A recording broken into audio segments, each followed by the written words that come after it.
Welcome to the Tech Egg. Don't get scrambled. Enjoy the video. You begin by preparing the stage.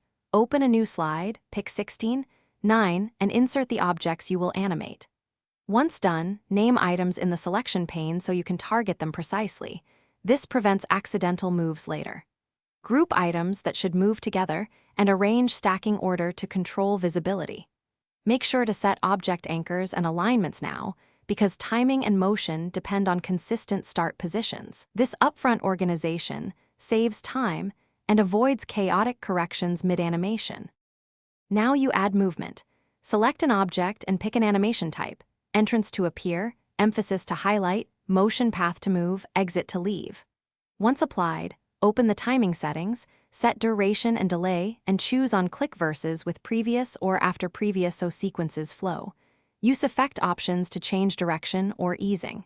Then copy polish settings with Animation Painter to other objects.